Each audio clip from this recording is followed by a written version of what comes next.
deadly escape ever attempted at the Rock, known as the Battle for Alcatraz. Prison guards, along with Marine troops, battled 6 armed inmates for 48 hours. 3 of the inmates, Clarence Carnes, Sam Shockley, and Myron Thompson, retreated to their cells and were captured. The other 3, Bernard Coy, Marvin Hubbard, and Joseph Kretzer, were cornered in the utility corridor between cell blocks. The guards tossed hand grenades into the corridor from above and fired machine guns from the doorway. Coy, Hubbard, and Kretzer died in the battle.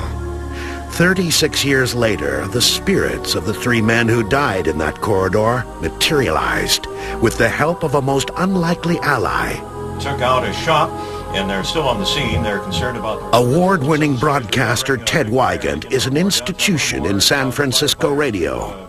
In 1982, the ever-skeptical Wygant invited well-known psychic Gene Borgen to spend the night on Alcatraz looking for ghosts. We were spending the night on Alcatraz. Rangers would be with us, and the object was to see if we could find a ghost or 2.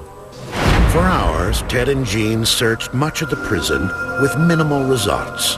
However, when they crossed the threshold of the utility corridor, they had the encounter of a lifetime.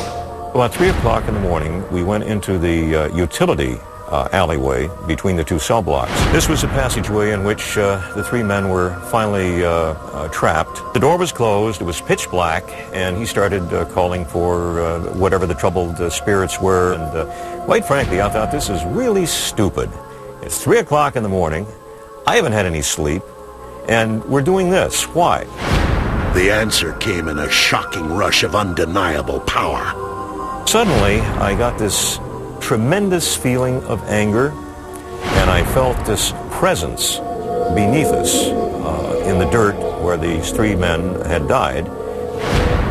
It was something different and fearful, because it was this total anger, maybe bordering on rage at what was beneath us, and it was an evil. I felt an evil beneath us. At that point, I recall feeling that if I had a gun, I would have started shooting in the direction of where these, whatever they were beneath us.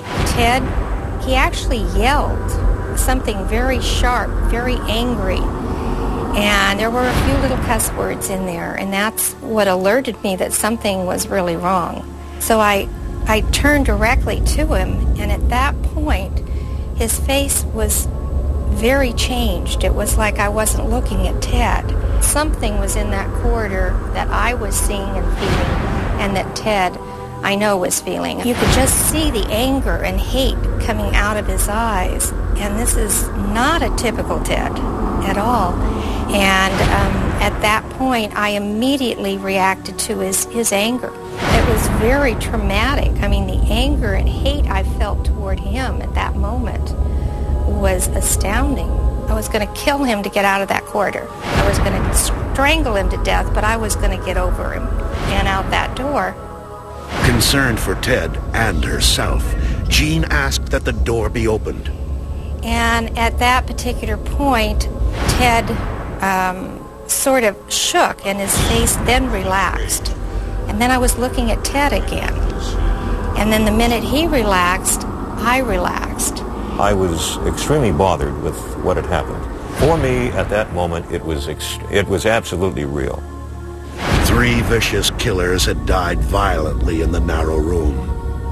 Is it possible that the spirits of Coy, Kretzer, and Hubbard remain entombed within that corridor? It still is difficult for me.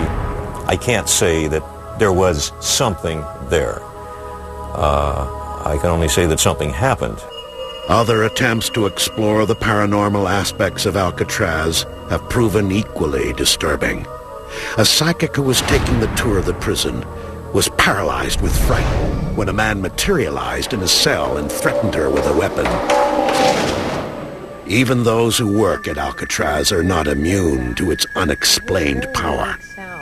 Lori Brosnan first visited the island as a child with her father, a freelance cinematographer. She is now a park ranger stationed on Alcatraz for the last 12 years. I've heard late at night when I'm in a cell trying to doze off to sleep, I've heard the cell doors sound, which is a very unique sound. The devices that operate those cell doors are locked. I am the only one on the island with a key, so there's no way anybody else could be creating that sound. The sound of the cell door, I really heard it. It was not a dream, it was something I heard. Night watchmen, alone on the island, have heard the sounds of harmonicas playing, doors opening and closing, and inmates whispering amongst themselves. Anytime you come to a real historical facility like Alcatraz, you expect to find activity of some kind. Dr. Larry Mons and Dana Smoller of the International Society for Paranormal Research are exploring the prison for evidence of paranormal activity. Earlier this morning, we were just really primarily going through to kind of see if maybe I picked up on some different kinds of clairvoyant information. They first explored D Block, solitary confinement. Yeah, I don't feel anybody in here. Dana and Larry found nothing of consequence until they went into the old laundry building. As Dana walked through the sewing area on the second floor, Larry followed with a magnetometer, a device which measures changes in magnetic fields. Yeah, because my hands are they're just buzzing so tremendously right through here. And now it feels like pins. I'm getting